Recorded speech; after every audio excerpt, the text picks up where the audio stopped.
River rafting કરવાની હતી એટલે બધા તૈયાર થઈ ગયા ને બધા રિવર રાફ્ટિંગ કરી નાખીને વચ્ચે ફૂલ મોજ કરી નાખીને 3 જણા તો તણાઈ ગયા. મારે 3 ઝૂલા જોવાના હતા એટલે ઝૂલા જોવા આવતા રહ્યા. આજ તો ફાઇનલી કેદારનાથનું રજીસ્ટ્રેશન થઈ ગયું. આગળના વિડીયોમાં જોયું આપણા મામા વાતચીત કરતા હતા, પછી તો થોડું ઘણું ફોર્મ ભરવાનું હતું એટલે બધાનું ફોર્મ ભરી નાખ્યું ને બધા તૈયાર થઈ ગયા ને આવતા રહ્યા નદી પાસે. અહીંથી આપણે રિવર રાફ્ટિંગ કરવાનું. અમે બધા પહોંચ્યા હતા, વાય બોટ આવી ગઈ, અમારે આ બોટમાં બેવાનું હોય. પછી તો બધા બોટ પાસે બેહવા નીકળી ગયા. રિવર રાફ્ટિંગ કરવાની હોય એટલે બધી સેફટીની વસ્તુ પહેરવાની હોય એટલે રિવર રાફ્ટિંગ વાળા ભાઈ બધાને સેફટીની વસ્તુ પહેરાવતા અને આપણને પહેરાવી દીધી.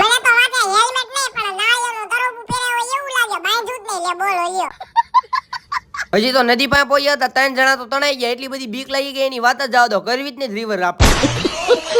રિવર રાફ્ટિંગ કરવી એટલે થોડું ઘણું સમજાવે એટલે રિવર રાફ્ટિંગ વાળા ભાઈ સમજાવતા હતા અને અમે બધા સાંભળતા હતા. પછી આપણે રિવર રાફ્ટિંગ શરૂ થાય. રિવર રાફ્ટિંગ કરવી એટલે ફોન અલાઉડ ન હોય, GoPro થી વિડીયો ઉતારે. પછી તો GoPro થી વિડીયો ઉતાર્યો ને બધાએ ફૂલ મોજ કરી નાખી. જીવનમાં એકવાર રિવર રાફ્ટિંગ કરવી જરૂરી છે. રિવર રાફ્ટિંગ પૂરી થઈ ગઈ પછી તો ફોન લઈ લીધો ને વિડીયો ઉતારી નાખ્યો, કારણ કે અમારે બધાને રીલ બનાવવાની. રાફ્ટિંગ પૂરી થઈ ગઈ, ગાડીએ જવાનું, કારણ કે 3 ઝૂલા જોવાના. ગાડીએ આવતા રહ્યા, ગાડી કાઢી નીકળી ગયા 3 ઝૂલા જોવા. પેલા તો અમે બધા આવતા રહ્યા રામઝૂલા એવા ફોટા આવતા હતા ની વાત જ આવવા દો. કોણ કોણ આવેલું છે જરાક કોમેન્ટ તો કરો. રામઝૂલા જોઈ લીધો, નીકળી ગયા જાનકી ઝૂલા જોવા. આવતા રહ્યા અમે બધા જાનકી ઝૂલા જોવા. અહીંયા ઝૂલા ઉપર તો ગાડીઓ હાલે. અમારે 3 ને કેદારનાથ જવાનું, રજીસ્ટ્રેશન કરાવવાનું એટલે રજીસ્ટ્રેશન કરાવવા નીકળી ગયા. આવતા રહ્યા અમે બધા રજીસ્ટ્રેશન કરાવવા. અમે 3 આવતા રહ્યા ઓફિસે, ડોક્યુમેન્ટ દીધું ને અમારું 3 નું રજીસ્ટ્રેશન થઈ ગયું. હવે જવાનું છે ફાઇનલી કેદારનાથ. ક્યારે વાતાવરણ બગડે કોના ખબર, એટલે રેનકોટ લઈ લીધા. પછી તો આવતા રહ્યા અમે 3 જાનકી ઝૂલા. ઋષિકેશમાં જાનકી ઝૂલા એવી લાઇટિંગ હતી એની વાત જ આવો તો અહીંયા 1 નંબર ફોટા આવતા. નીલકંઠ મહાદેવ ને ઋષિકેશ જોઈ લીધું, ગાડી કાઢી નીકળી ગયા હરિદ્વાર. તમે બધા ફોલો તો કરી નાખો.